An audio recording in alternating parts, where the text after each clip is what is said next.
Good morning, Scott Keogh, President, CEO of the Volkswagen Group of America, and frankly, I couldn't have it any better. Here in Austin, Texas, South by Southwest, sunny day, and the coolest can be IDBuzz right behind me, so pretty cool start to things.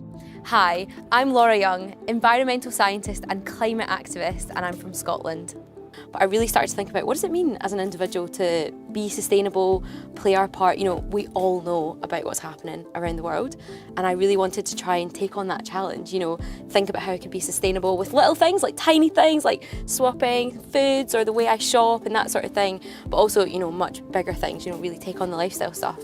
But sustainability, like what does it mean to you? And I guess personally, but also as a leader of a big brand.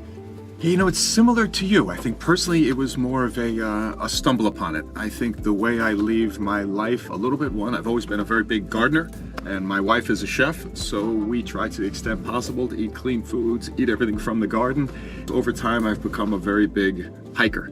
And I was in Nepal, I was in Bolivia, and what hit me about going to these places is just you see the absolute devastation of climate change. Yeah. If you look at most of these cities, they're all extremely congested, extremely polluted, people wearing masks, tough to breathe inside the cities.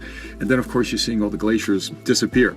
And so that's when obviously it hit me in a very big emotional way. And I guess the transition was, I finally said to myself a few years ago to say, wow, I'm in this job with a real opportunity to do something about it. So be able to marry my personal interest and an opportunity to make a difference, like real scale, that's what did it for me. You know, here at Volkswagen, I think as you know, we're responsible for roughly 1% of all CO2 emissions. We're a big company, and I think big companies need to be big leaders, and that's what I want to do, it's what we want to do. And I loved hearing a bit about your story there. You know, it's great to hear the thing that got people interested. You know, for you, it was seeing a lot of it.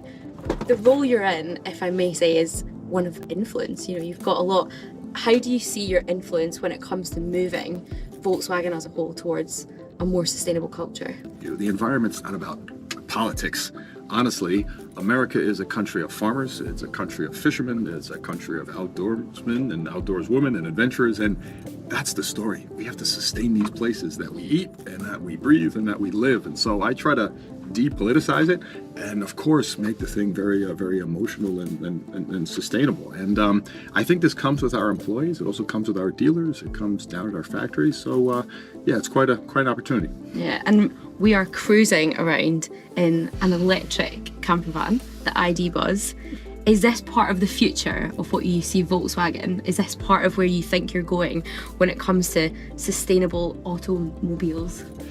It is, without a doubt. I think big picture, as you know, Volkswagen's made a massive investment to become CO2 neutral. We've made a massive investment to move basically 100% to electric vehicles over time. So this is, I would say, the single greatest industrial transformation probably in the history of capitalism. So it's quite huge. And I think the reason I specifically love this vehicle is I think a lot of people look at electrification a little bit as almost like a chore. I have to do it, I should do it. And to me, I want electrification to be like, these cars are cool, these cars are fun. Stylish. I love these cars. Stylish. It looks great. So this thing is just, this thing does it both because obviously it's environmental, it's electric, but on top of that, it just makes you love the brand and puts a smile on your face. I really want to know a bit more about this vision you have of really taking this brand forward. Often we get like countries and businesses talking about goals, targets, carbon neutrality. What does that actually look like going from A to B for you? Companies don't operate off of a what, how many cars will we sell, what percentage. They operate off of a why. What's your why? And I think irrefutably what we've gotten the entire company motivated around is our why, of course. We're on this mission for sustainability. And that's the first thing you need, everyone to rally around it. I think the next thing you need is, of course, you do need to address it with the products. And of course, we are a car company, and of course, car company puts products on the road. So the second part is the investments that we've made and the cars we are actively selling.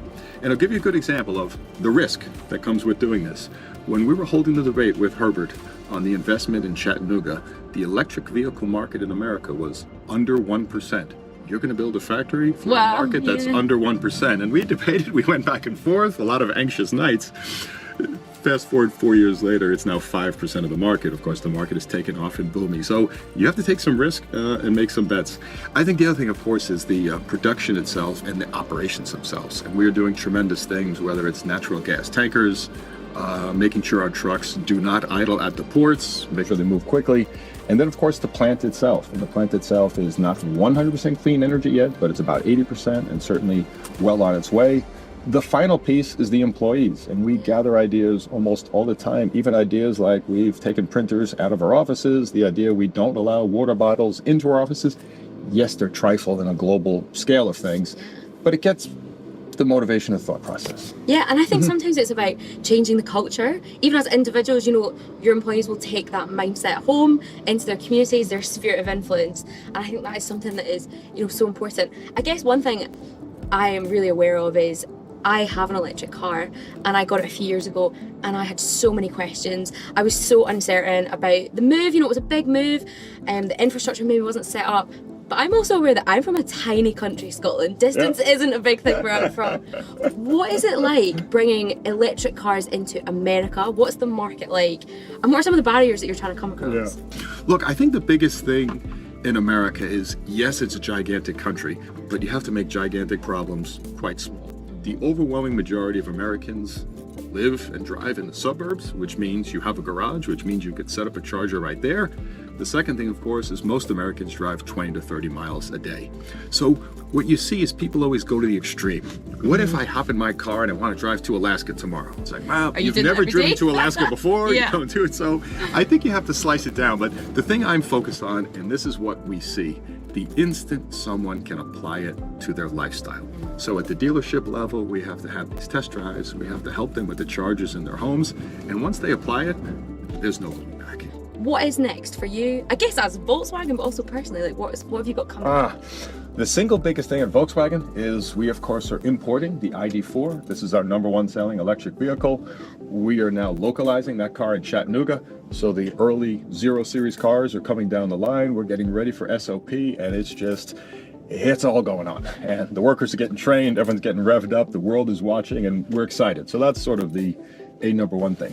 For me personally, I think you can see it. The sun is starting to come a little bit. It's March, and that means it's going to get time to get the seeds in the ground, get the herbs going, get the vegetables going. And then I also have a hike planned in Bolivia in June, and I'll get back out and see what's going on in the world. So I'm looking forward to all those things. Amazing. What are your big plans? What are your visions? Well, I became a lockdown gardener, but I don't think the weather's not great where I'm from. So I think honestly though, for me, my journey with sustainability and environmental stuff has always looked different. You know, some days I'm talking to nursery kids about recycling who know way more than me. Other times I'm speaking to businesses or doing stuff in, government. But I think for me, the big thing this year is just about holding conversations. I find that that's where I just love doing stuff. And so just engaging with people, especially in Scotland, getting people on board. And so this year, I don't know, it's going to be full of surprises, but hopefully more conversations and maybe another ride in one of these at some point. In Scotland. Yes. In Glasgow or Edinburgh. That'd be fantastic. Oh, well, thank you so much for taking me around and showing me this beautiful, but also, really sustainable car. I loved it. And it's great to have you here in America and great to have you here in Austin. Thanks for coming. Really cool. Amazing. Should we go? All right, let's get out of here.